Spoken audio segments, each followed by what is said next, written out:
पवित्र बाइबल जीवन देने वाली पुस्तक हिंदी ऑफिशियल यूट्यूब चैनल में आपका स्वागत है।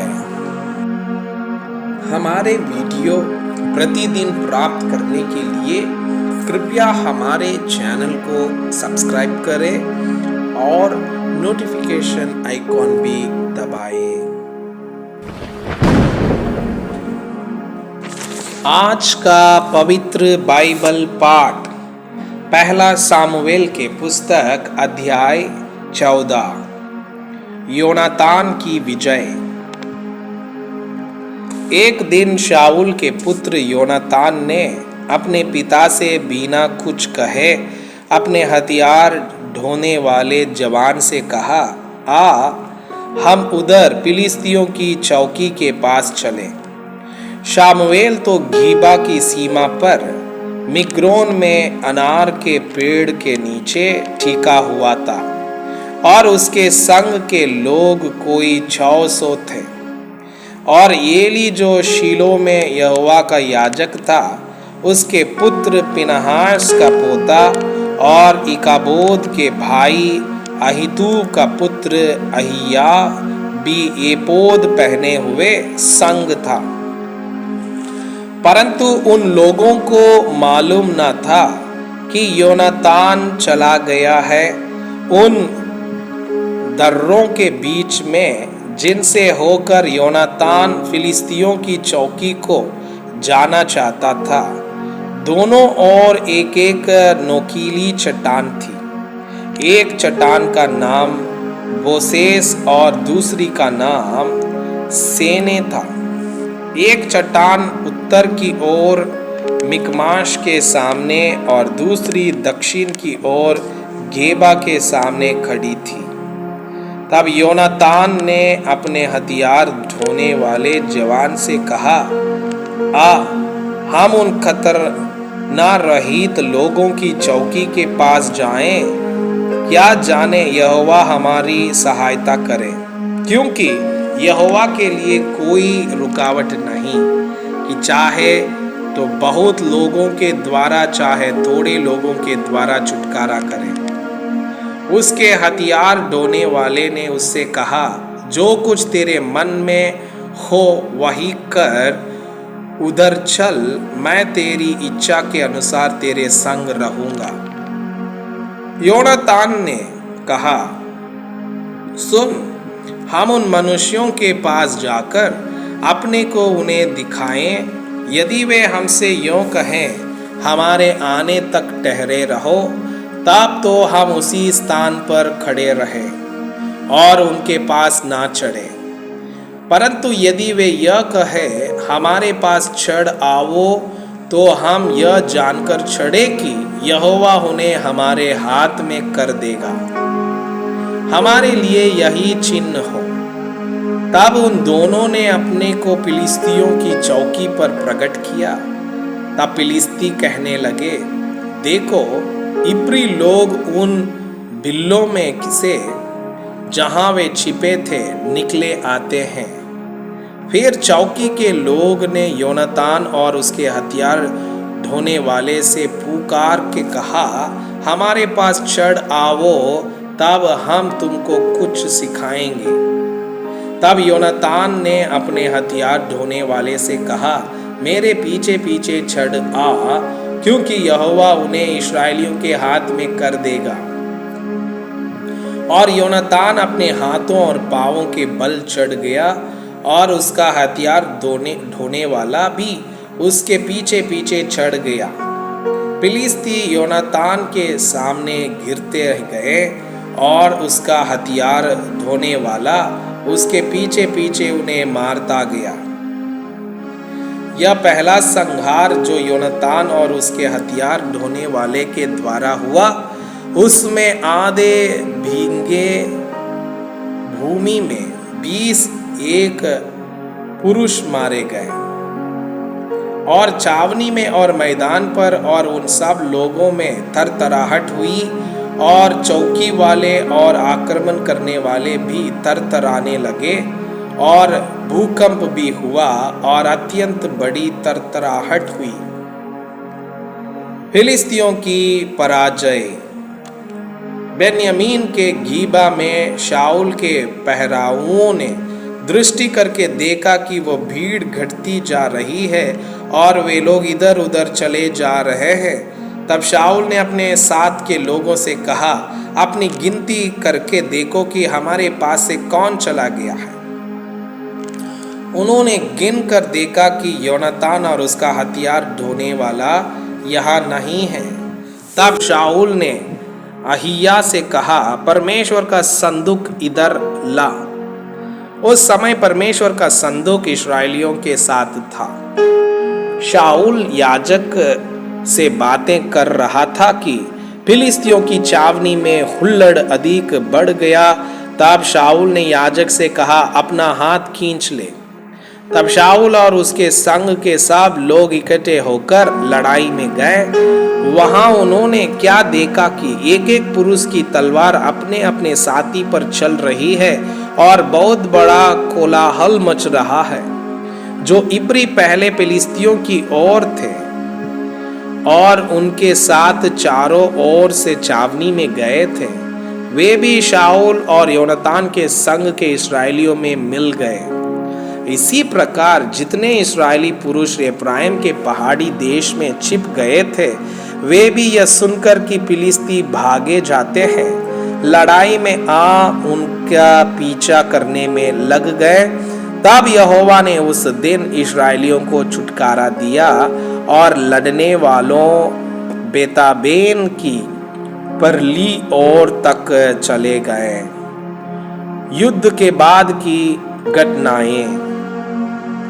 परंतु इस्राएली पुरुष उस दिन तंग हुए, क्योंकि शाऊल ने उन लोगों को शपथ धराकर कहा, शापित हो वह जो शान से पहले कुछ खाए, इसी रीति में अपने शत्रुओं से पलटा ले सकूंगा।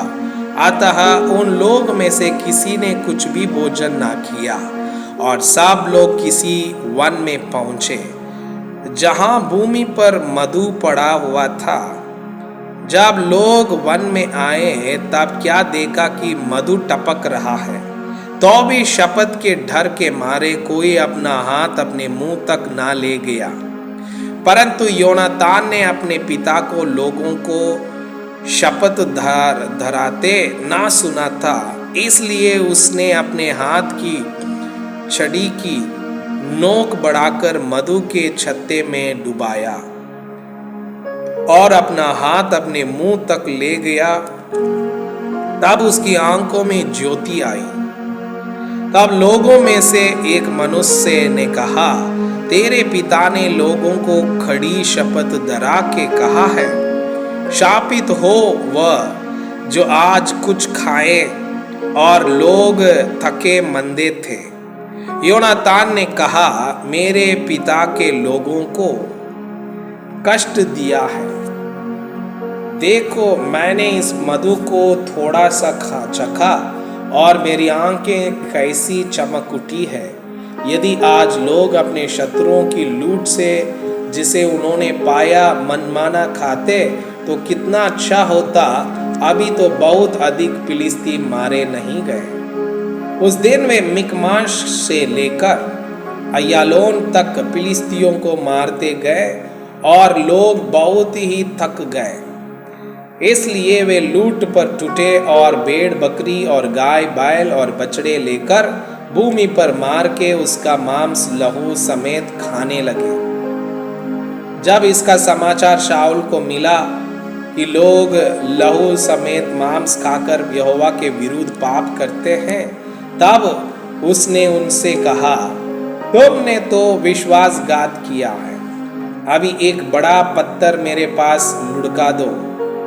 फिर शाऊल ने कहा, लोगों के बीच में इधर उधर फिर के उनसे कहो, अपना अपना बैल और भेड़ शाऊल के पास ले जाओ और वहीं बलि करके खाओ और लहू समेत खाकर यहोवा के विरुद्ध पाप ना करो। तब सब लोगों ने उसी रात अपना अपना बैल ले जाकर वहीं बलि किया। तब शाऊल ने यहोवा के लिए एक वेदी बनवाई। वह तो पहली वेदी है जो उससे यहोवा के लिए बनवाई। फिर शाऊल ने कहा, हम आज रात को ही फिलिस्तियों का पीछा करके उन्हें बोर तक लूटते रहे और उनमें से एक मनुष्य को भी जीवित ना छोड़े। उन्होंने कहा, जो कुछ तुझे अच्छा लगे वहीं कर। परंतु याजक ने कहा, हम यहीं परमेश्वर के समीप आए। तब शाऊल ने परमेश्वर से पूछा, क्या मैं फिलिस्तियों का पीछा करूं? क्या तू उन्हें इस्राएल के हाथ में कर देगा? परंतु उसे उस दिन कुछ उत्तर ना मिला। तब शाऊल ने कहा, हे प्रजा के मुख्य लोग, इधर आकर जानो और देखो कि आज पाप किस प्रकार से हुआ है, क्योंकि इज़राइल के छुड़ाने वाला यहोवा के जीवन की शपथ, यदि वो पाप मेरे पुत्र योनातान से हुआ हो तो भी निश्चय वो मार डाला जाएगा। परंतु लोगों में से किसी ने उसे उत्तर ना दिया। तब उसने सारे इस्राएलियों से कहा, तुम एक और रहो और मैं और मेरा पुत्र योनातान दूसरी ओर रहेंगे। लोगों ने शाऊल से कहा, जो कुछ तुझे अच्छा लगे वही कर। तब शाऊल ने यहोवा से कहा, हे इस्राएल के परमेश्वर, सत्य बात बता। तब चिट्ठी योनातान और शाऊल के नाम पर निकली और प्रजा बच गई। फिर शाऊल ने कहा, मेरे और मेरे पुत्र योनातान के नाम पर चिट्ठी डालो। तब चिट्ठी योनातान के नाम पर निकली। तब शाऊल ने योनातान से कहा, मुझे बता कि तूने क्या किया है।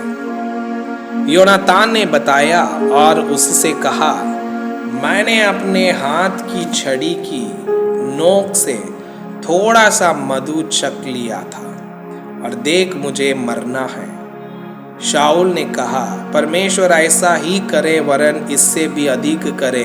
हे योनातान, तू निश्चय मारा जाएगा।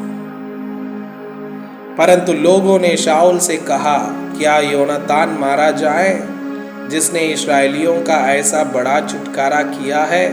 ऐसा ना होगा।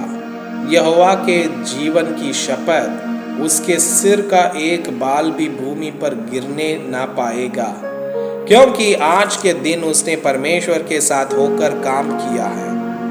प्रजा के लोगों ने योनातान को बचा लिया और वो मारा ना गया। तब शाऊल फिलिस्तियों का पीछा छोड़कर लौट गया और फिलिस्ती भी अपने स्थान को चले गए। शाऊल का राज्य और उसका परिवार। जब शाऊल इस्राएलियों के राज्य में स्थिर हो गया, तब वो मोआबी, अम्मोनी, येदोमी और फिलिस्ती अपने चारों ओर के सब शत्रुओं से और सोबा के राजाओं से लड़ा और जहां जहां वो जाता वहां जय पाता था। फिर उसने वीरता करके अमेलेकियों को जीता और इस्राएलियों को लूटने वालों के हाथ से छुड़ाया। शाऊल के पुत्र योनातान, यावी और मलकीश थे और उसकी दो बेटियों के नाम थे। ये थे, बड़ी का नाम तो मिर्बा और छोटी का नाम मीकल था। और शाऊल की स्त्री का नाम अहीनोहाम था, जो अहीमास की बेटी थी। उसके प्रधान सेनापति का नाम अबनेर था, जो शाऊल के चाचा नेर का पुत्र था। शाऊल का पिता कीश था और अबनेर का पिता नेर अबीएल का पुत्र था। शाऊल जीवन भर फिलिस्तियों से संग्राम करता रहा। जब जब शाऊल को कोई वीर या अच्छा योद्धा दिखाई पड़ा, तब तब उसने उसे अपने पास रख लिया। मैं आपसे यह अनुरोध करता हूँ कि कृपया आज का बाइबल पाठ को अध्ययन करें और जिन वचनों के द्वारा आप प्रभावित हुए उसे अपने कॉपी में लिखें और आज दिन भर इस वचनों को अपने जीवन में अभ्यास करें। परमेश्वर चाहता है कि के समान सिद्ध